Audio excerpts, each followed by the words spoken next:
चलिए, हम लोग कहाँ तक पढ़े थे? गैस के बारे में पढ़े थे ना। तो हमने इसने यहाँ तक पढ़े थे। आप देख सकते हैं, यहाँ शायद यहाँ तक पढ़े थे हम।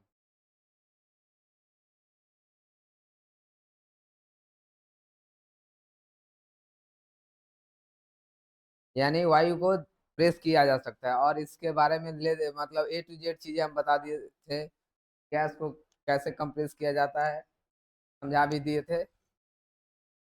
अब हम थोड़ी सी बात करेंगे, ये हटा दो। वायु को भी दबाया जा सकता है। देखिए, जल को नहीं दबाया जा सकता, बताए थे ना कल। कल ठोस को नहीं दबाया जा सकता, ये भी बताए थे। जल को नहीं दबाया जाता, यानी द्रव को उतना दबाया नहीं जा सकता, लेकिन गैस को दबाया जा सकता है। उसके बाद सीएनजी एक गैस है, तो इसको क्या है? सीएनजी का फुल फॉर्म कहता है कंप्रेस्ड नेचुरल गैस। तो ये दिया है कंप्रेस, यानी दबा, इसको दबा के भरा जाता है। ठीक है। सीएनजी ये भी इंजनों में लगता है। ठीक है। सीएनजी गाड़ी, बड़े बड़े शहरों में जो गाड़ी चलती है ना, तो पेट्रोल से नहीं चलती है, पोल्यूशन ज्यादा फैलता है। तो ये गाड़ी सब चलती है सीएनजी गैस से। ठीक है, इनमें गैस भरी जाती है।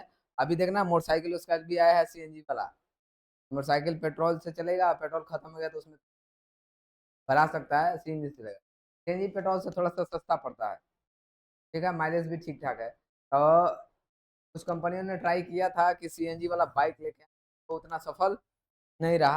हाल फिलहाल में एक बाइक आया था, पता नहीं कौन सा, याद नहीं। चलिए, हम पांचवा टॉपिक जो हमारा है वो पढ़ने वाले हैं। पांचवा टॉपिक है हमारा क्या, कि उष्मा और ठंड का प्रभाव। समझ में आया? और गैस पर क्या प्रभाव पड़ेगा उष्मा।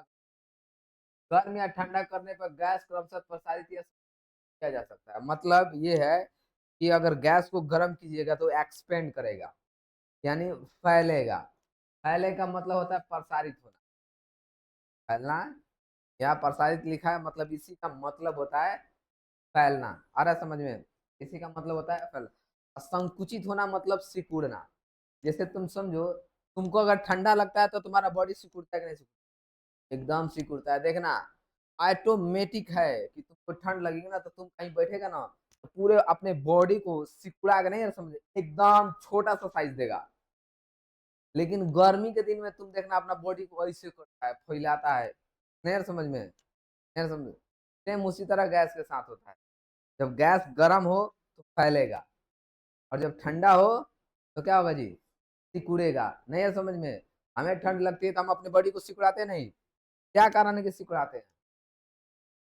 देखिए, अगर सिकुड़ा के हम छोटा करेंगे साइज, तो साइज जब छोटा होगा ना, तो छोटा एरिया बनेगा। और छोटा एरिया बनेगा तो जो ठंडा का कहते हैं ना, वो छोटे एरिया में ना लगेगा। ऐसे पूरा खोल दे, एरिया ज्यादा होगा तो ज्यादा हवा लगेगा ना, तो ज्यादा ठंड लगेगी। तो गर्मी को देखो ना, खोल देते हैं। आदमी ज्यादा गर्म होता है तो जमा में डाल देता है, तो एकदम पूरा बॉडी में हवा लगे, हमें ठंडा का एहसास हो। लेकिन वहीं जाड़े के मौसम में पूरे बॉडी को सिकुड़ा के साइज छोटा कर लेता है कि हमें उतना ठंडा नहीं लगे। क्यों? क्योंकि एरिया ज्यादा रहेगा तो ठंड ज्यादा लगेगी, और एरिया छोटा कर लेंगे तो ठंडा कम लगेगी। नहीं, अब जैसे सरफेस एरिया कम होगा, जैसे पानी, जैसे भाप बन रहा था, पढ़े ना जस, तो छोटा सा एरिया था तो उसमें कम भाप करके उड़ेगा। ज्यादा सरफेस एरिया हो तो क्या होगा? ज्यादा बनेगा। आ रहा है समझ में? गर्म या ठंडा? कहाँ गोता कर रहा है?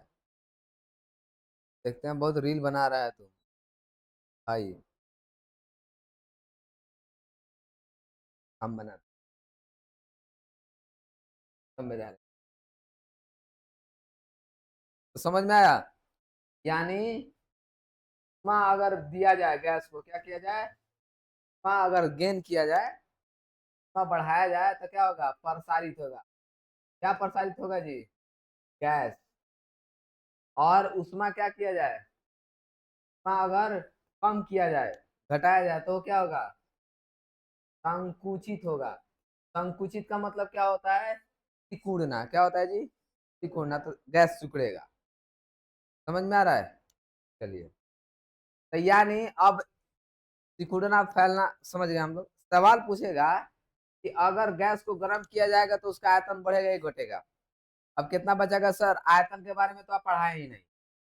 नहीं, आप तो ये बताए हैं कि प्रसारित माने गर्म किया जाए, उसको उष्मा दिया जाए, हीट दिया जाए तो गैस फैलेगा। और आप ये पढ़ाए हैं कि उष्मा उष्मा घटाया जाए तो उसका क्या होगा? गैस संकुचित होगा यानी सिकुड़ेगा। आपने आयतन के बारे में कुछ कहा नहीं। अब सवाल आ जाए आयतन के बारे में, तब कैसे होगा?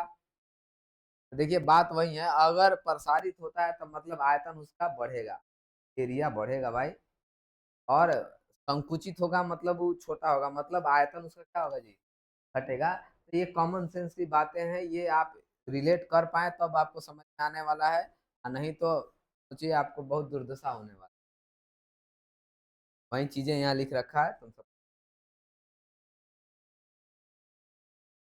अब देखिए गैस का विसरण। विसरण का हम बताए थे ना, एक दूसरे में क्या हो जाना जी? मिल जाना। हमने ठोस में भी विसरण पढ़ा, द्रव में भी विसरण पढ़ा, और गैस में। तो ठोस में विसरण नहीं होता है, द्रव में होता है, और गैस में भी होता है। नहीं, अब जैसे हाइड्रोजन और ऑक्सीजन को साथ नहीं मिलाया जा सकता है, एकदम मिलाया जा सकता है। जीता जागता उदाहरण है क्या? हवा हमारा।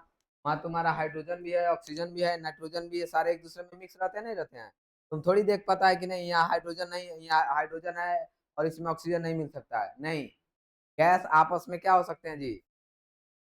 मिल सकते हैं। वो एक दूसरे में उनका विसरण हो सकता है। नहीं यार समझ में? तो यहाँ देखिए, घनत्व में अंतर रहते हुए भी गैस में परस्पर मिश्रित हो जाने की स्वाभाविक प्रक्रिया को गैस का विसरण कहते हैं। यानी विसरण का मतलब ही होता है एक दूसरे में मिल जाना। क्या हो जाना जी? ठीक। तो गैस का घनत्व अलग अलग होता है, ये भी बात समझो। गैस का घनत्व अलग अलग होता है। जैसे ऑक्सीजन का घनत्व अलग है, हाइड्रोजन का घनत्व अलग है, नाइट्रोजन का घनत्व अलग है, कार्बन डाइऑक्साइड का घनत्व अलग है। इनका घनत्व अलग अलग होने के बावजूद भी ये एक दूसरे में मिलने की क्षमता रखते हैं और एक दूसरे में मिल जाते हैं। और इन्हीं मिलने की प्रक्रिया को हम क्या कहते हैं जी? विसरण कहते हैं। क्या कहते हैं? विसरण कहते हैं। जैसे कुछ, जब इत्र की एक बोतल का मुंह कमरे में एक कोने में खोल दिया जाता है तो इत्र सुगंध वायु में मिश्रित होकर पूरे कमरे में फैल जाती है। इसी प्रकार दुर्गंध भी हवा में मिश्रित होकर दूर तक पहुंच जाती है, तब विसरण के कारण। नहीं यार समझ में? जैसे उस रूम वहां हो, कोई अगरबत्ती जलाया जाए तो रूम के इस कोने में बैठल,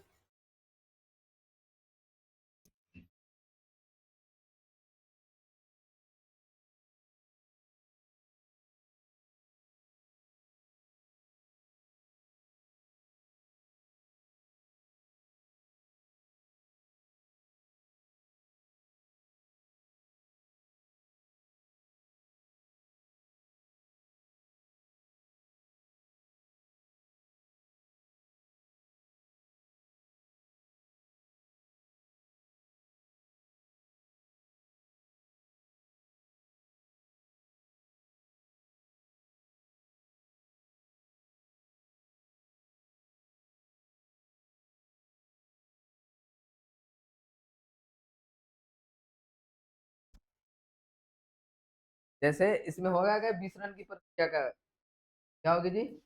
विसरण होगा। विसरण के कारण एक जगह से कोई चीज हवा में मिक्स होकर दूसरी जगह चली जाती है। जैसे भैया हम परफ्यूम लगाएं, इत्र का मतलब होता है परफ्यूम, हम अपने बॉडी में मार के चलते हैं, दूसरे को वो मतलब दूसरा कोई सूंघ नहीं पाता है क्या? दूसरा को महसूस करता है ना भाई? या पूरे रूम में, आप रूम में एक जगह मारिए पूरे रूम में फैल जाती है। तो फैलने के क्या कारण है? विसरण। अगर वहीं हम कोई ठोस पदार्थ रखे हो तो वहां वहां से वो पूरे रूम में घुल जाएगी क्या? वो नहीं। लेकिन परफ्यूम एक उड़ती है और गैस बन जाती है और पूरे रूम गैसों के साथ मिलकर पूरे रूम में वो सुगंधित हो जाता है, या आप वो सूंघ सकते हैं और पता चलता है कि हाँ इसी तरह दुर्गंध, दुर्गंध का मतलब बेकार स्मेल। खुशबू तो नहीं, खुशबू और बदबू समझ में आ रहा है?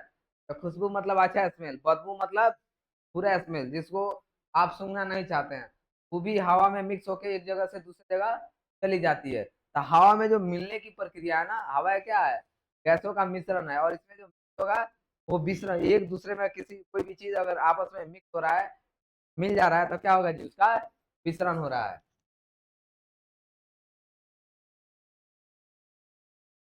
अब देखिए, रसोई घर में भोजन बनता है तो दूर तक भी इसका सुगंध चला जाता है, नहीं चला जाता है? तो हवा में उसका सुगंध पहले मिक्स होगा तब तो जाएगा। हवा में उसका सुगंध मिक्स ही नहीं होगा, जा सकता है जी? नहीं जा सकता है।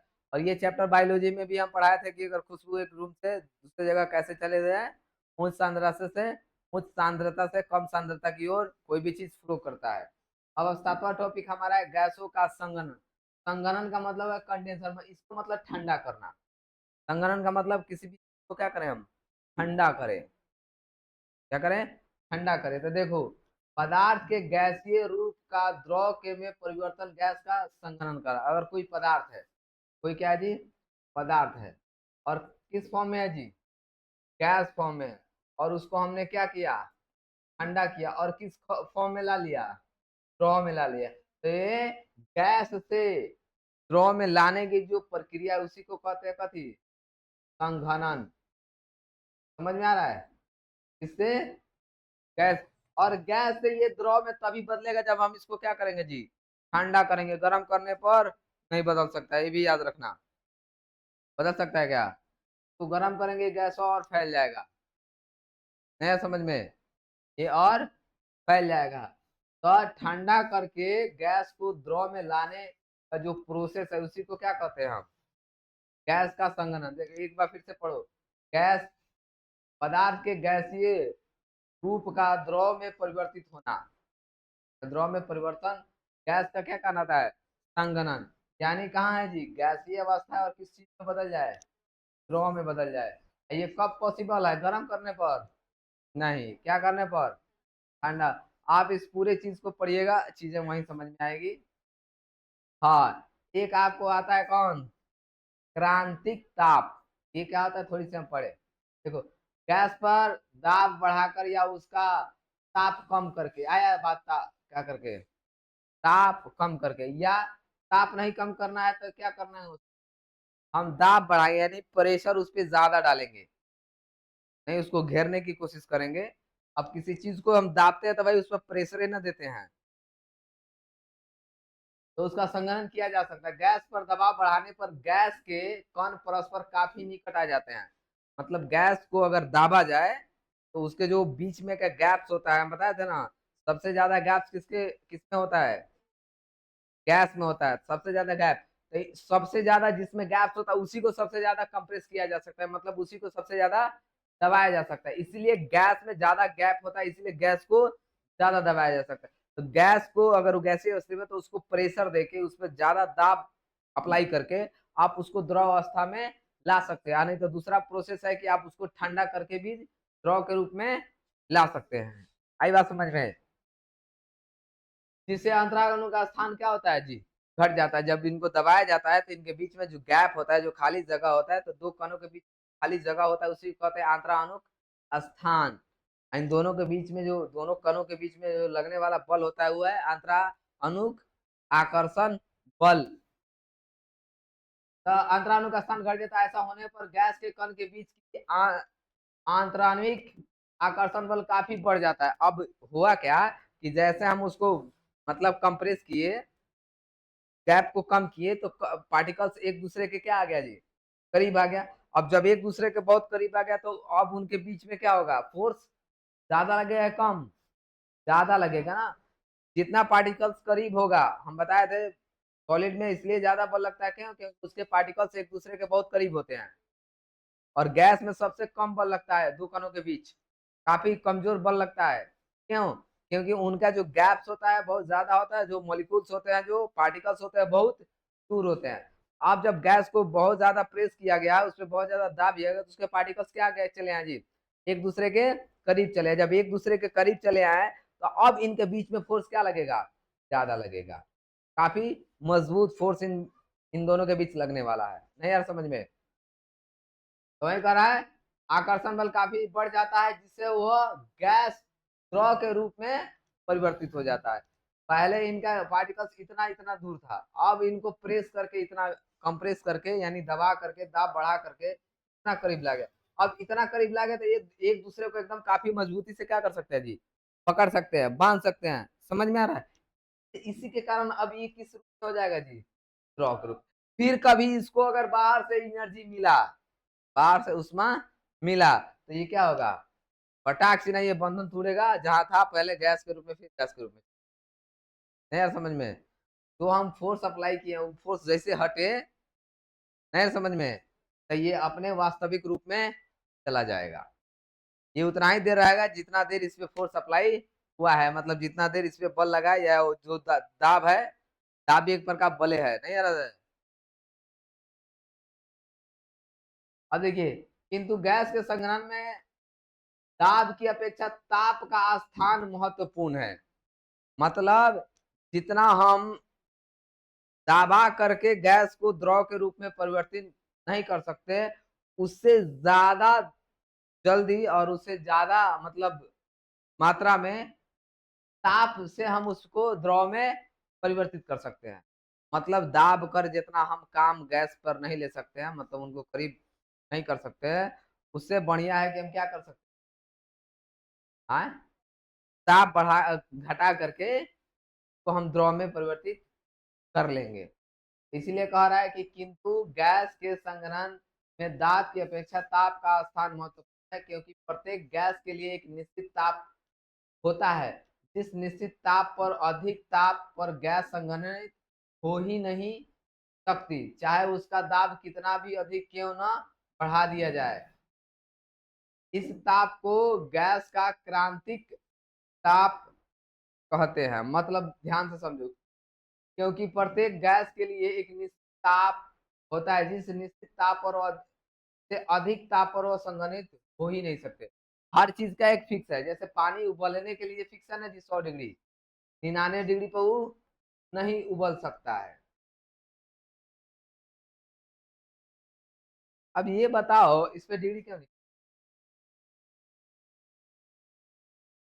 हम एंगल लिखते हैं तब भी लिखते हैं 90 डिग्री, हम टेम्परेचर लिखते हैं तब भी लिखते हैं 100 डिग्री। क्यों, डिग्री क्या होता है, आके जब टेम्परेचर में हम डिग्री लिख रहे हैं, फिर ये एंगल का मान जब लिखते हैं ना, 50 डिग्री, 100 डिग्री, 90 डिग्री, यहाँ डिग्री क्यों होता है, क्या कारण है कि यहाँ भी डिग्री होता है यहाँ भी डिग्री, पता करके आना, ठीक है। हम लोग को कितना सवाल दिए, हम कोई कुछ पता करके आता नहीं, सब वही है, छोड़ के क्या पढ़ लेगा, कोई क्या पढ़ा लेगा। समझ में आ रहा है। तो एक जो टेम्परेचर होता है, चाहे उसका दाब कितना हो बढ़ा दिया जाए, लेकिन एक जो निश्चित जो ताप होती है ना, उसी पे वो संघनित होगा, उससे कम पे संघनित नहीं। और उसी ताप को क्या कहते हैं हम, क्रांतिक ताप, जिसपे गैस क्या हो, संघनित होकर यानी जम करके क्या बन जाए, स्ट्रॉ बन जाए। गैस ठंडा होकर के, एक होता ना भाई इतना पर, उससे कम पे संघनित होने वाला नहीं है, जिससे 100 डिग्री से कम पर उबलने वाला नहीं है पानी, नहीं आ रहा समझ में। तो उसी के लिए कि इसका भी, गैस को जब द्रव में बदलना है तो उसके भी एक निश्चित टेम्परेचर होता है, इतना टेम्परेचर हम देंगे माइनस में कम करके, तब ये गैस द्रव में बदलेगा, उससे कम दिए तो नहीं बदल सकता है, चाहे दाब जितना मन करे उतना बढ़ा ले, तो ऊपर प्रेशर चाहे जितना लगा ले, तो दाब से ज्यादा महत्वपूर्ण कौन है, ताप है, ये याद रखना। अब देखिए, जलवाष्प का संघनन, जलवाष्प का संघनन निम्न ताप वाली ठंडी सतह पर होता है, इसे निम्न कारणों की वजह से आसानी से समझा जा सकता है। जलवाष्प का संघनन क्या करा, कांच के गिलास के बर्फ के कुछ टुकड़े भर ले, गिलास के चारों ओर तरफ वायु में बर्फ ऊष्मा ग्रहण कर पिघलने लगती है, वायु में उपस्थित जलवाष्प ठंडा होने लगता है और उसके गिलास की बाहरी दीवारों पर बूंदे संघनन होता है। क्या है, बहुत अच्छा सवाल है, ये समझो। तो मान लीजिए आप एक गिलास लिए लिए ना,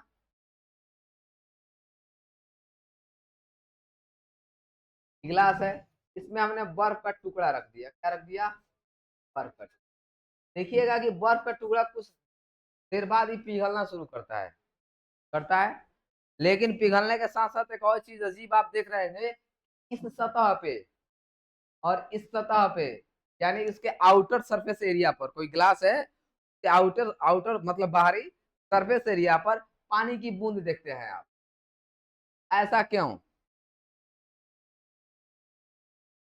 ऐसा क्यों, क्या होता है कि क्या इसका इस बर्फ का पानी इस गलास से सतह को छेद करके बाहर चलाता है। तो कैसे होता है, समझाओ।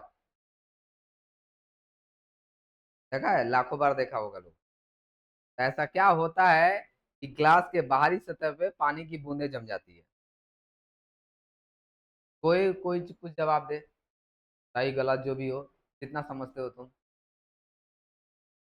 किसी को कुछ नो आइडिया। कैसे भाई इतना खत्म तुम लोग कैसे हो सकता है। तब दिमाग है ही नहीं। हाँ तो थी को भगवान मान लो, क्या हो गिलासवा को। नहीं, जब कुछ आइडिया नहीं है तो मान लो भगवान है, अपने आप उधर बारिश जमा देता है। नहीं, तेरा क्या होने वाला है। कोई आइडिया है क्यों होता है। देखिए, हवा में पानी होता है। हवा में भी पानी होता है, किस रूप में। तो हवा में पानी होता है वाष्प के रूप में होता है। तो आप वेपर बोलते हैं इंग्लिश में। जैसे अगर पानी गर्म हो तो वाष्प बन के क्या होता है जी, पूरा हवा में। तो क्या वो वाष्प हवा में नहीं है, है है लेकिन गर्म है, इसीलिए हवा के साथ मिक्स है और गैस बन के हवा के साथ घुला मिला है। नहीं आ रहा बस समझ में। किसी भी बात को समझने के लिए थोड़ी सी समझदारी चाहिए। समझ में आ रहा है। पता नहीं तुम सब अपने आप को किस तरह तैयार करता है कि एक ना होता है ढब्बा, ऐसी अंखड़, कि हाँ बस देह भर है, दिमाग नहीं है। बेटा जिसके पास दिमाग नहीं है ना, देह से कुछ मार अब दुनिया में नहीं करना है। मार करने के लिए लोग एक से एक सामान बना लिया है। समझ रहे हैं हम क्या कहना चाह रहे हैं। हाँ, तो अब देख रहे हो ना, होता है देख कितना बड़का, उसे अब कुछ ना होने वाला है। छोटा आदमी साइज में छोटा भी तुम्हारा बैंड बजा के जा सकता है। नहीं, अगर उसके पास वो चीजें हो, तुम्हारा बॉडी रख के क्या कर लेगा, झेल लेगा क्या उसको। तो दे गया।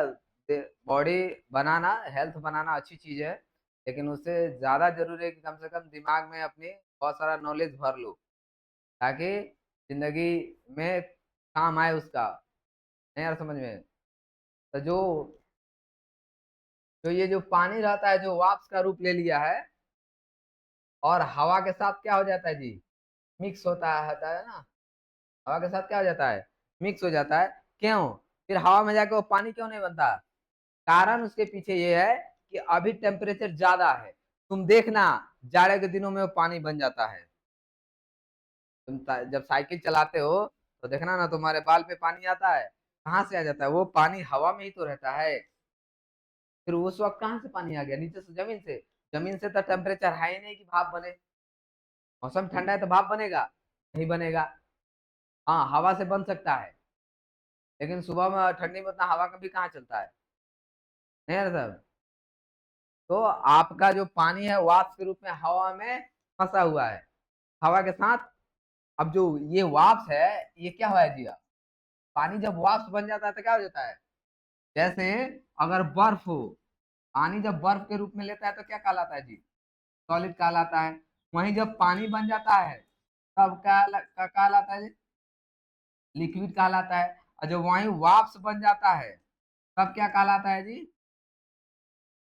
अब एक साधारण सवाल, जो 99% लोग जवाब नहीं दे पाएंगे। सीधा सा सवाल है कि पानी क्या है। बता के बता, पानी क्या है। हवा क्या है, तो गैसों का मिश्रण है, बोल दिए ना। पानी क्या है, पानी क्या है।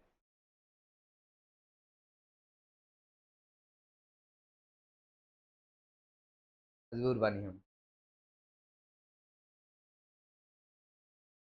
पानी क्या है, नहीं मालूम। रात दिन पानी देखते हैं, पीते हैं, यूज करते हैं, उसी पे जीते हैं, फिर भी हमको नहीं मालूम कि पानी क्या है। क्या है पानी, तो अंदर कुछ नहीं, खत्म में जा रहे हैं। पानी H2O का लिक्विड फॉर्म है, क्योंकि पानी का सूत्र क्या होता है। अब बात समझो H2O क्यों कर रहा है, क्योंकि बर्फ है तभी इसका सूत्र यही होगा, पानी है तभी यही सूत्र होगा, गैस है तभी सूत्र नहीं होगा। इसी H2O का ये 3 गो रूप होता है। जब H2O जम जाता है तो हम कहते हैं बर्फ है, जब H2O पिघल जाता है तो कहते हैं पानी है, जब H2O गैस बन जाता है तो हम कहते हैं वाष्प है। तो रियल में पानी क्या है, तो पानी जो है वो H2O का लिक्विड रूप है। सर बर्फ क्या है, H2O का सॉलिड रूप है। सर वाष्प क्या है, H2O का गैस रूप है। Ice is a form of ice is a form of solid. समझ में आ रहा है। H2O का जो क्या है जी, सॉलिड जो फॉर्म होता है, तो जब सॉलिड फॉर्म होगा तो क्या होगा बर्फ, जब लिक्विड फॉर्म होगा तो क्या होगा पानी, और जब वाष्प होगा तो क्या होगा गैस। तो पानी क्या है, तो पानी लिक्विड का H2O का क्या रूप है बोले, लिक्विड फॉर्म है।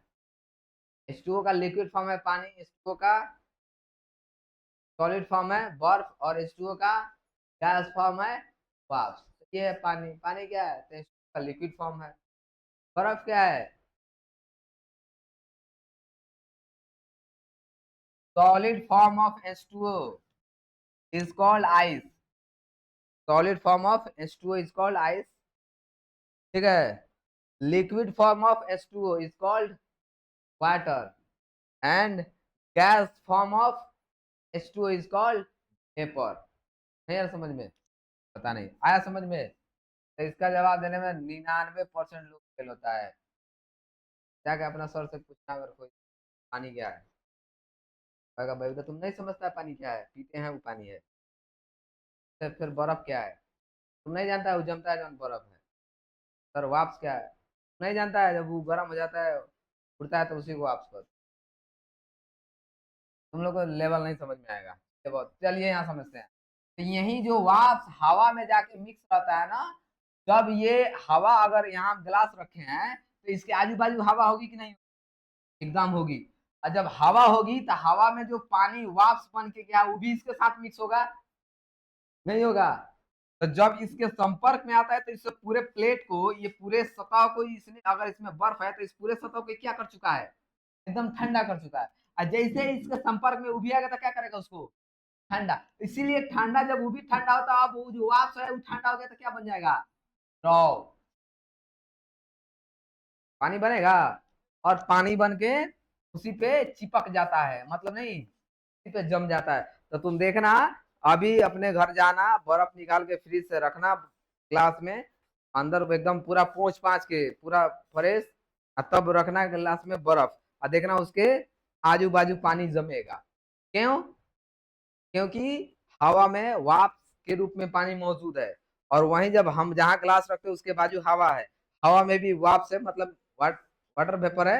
अब वो जब जैसे वाटर वेपर ठंडा होगा तो किस में आ जाएगा, वाटर के फॉर्म में आ जाएगा, पानी की बूंदे के फॉर्म में आ जाएगा। तो आप देखिएगा कि गिलास के सतह पर पानी बाहर की तरफ जमा रहता है। नहीं यार समझ में, अब समझ में आया कि पानी कहाँ से आ जाता है, अभी भी नहीं आया, आए देखा लो ऐसे, इसमें बर्फ रखेंगे तो देखना तब पानी जमेगा।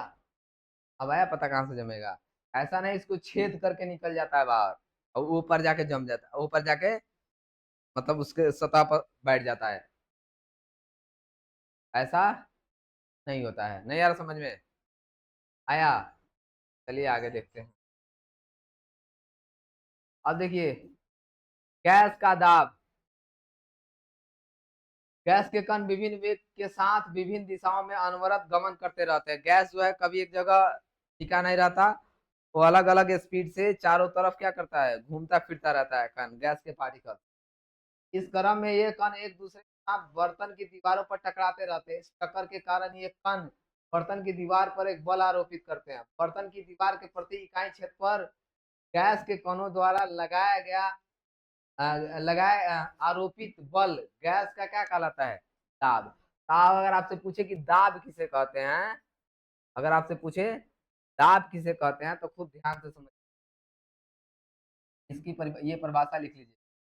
बर्तन की दीवारों पर प्रति इकाई क्षेत्रफल पर, बर्तन की दीवारों पर प्रति इकाई क्षेत्रफल पर गैस के कणों द्वारा, किसके द्वारा, गैस के कणों द्वारा आरोपित बल, गैस का दाब कहलाता है। यानी बर्तन पर, ठीक है ना, बर्तन की दीवारों पर गैस, बर्तन की दीवारों पर प्रति इकाई क्षेत्रफल पर, मतलब हर एक पॉइंट पर, हर एक एरिया पर, नया समझ में, हर एक क्षेत्रफल पर, बर्तन की दीवारों पर प्रति इकाई क्षेत्रफल पर गैस के कणों द्वारा आरोपित बल गैस का दाब कहलाता है। नहीं यार समझ में, फिर से एक बात, जो बर्तन है, बर्तन पर जो उसकी दीवार है, उसके प्रति इकाई क्षेत्रफल गैस के कण द्वारा, गैस के पार्टिकल्स द्वारा, समझ में, आरोपित बल क्या कहलाता है, दाब कहलाता है। और दाब हम पढ़ाए हैं वायुमंडलीय दाब, जिसको एटीएम, ऑटोमेटिक एटमॉस्फेरिक प्रेशर कहते हैं, या शॉर्ट फॉर्म में एटीएम लिखते हैं। और इसका इकाई क्या होता है जी, पास्कल होता है। और एक वायुमंडलीय दाब बराबर, पहला चैप्टर में ही हम किसके, फिजिक्स के पहले चैप्टर में थे 1.01 गुने 5 पास्कल। समझ में आ रहा है? आज के लिए इतना ही, बाकी हम लोग कल देखने वाले।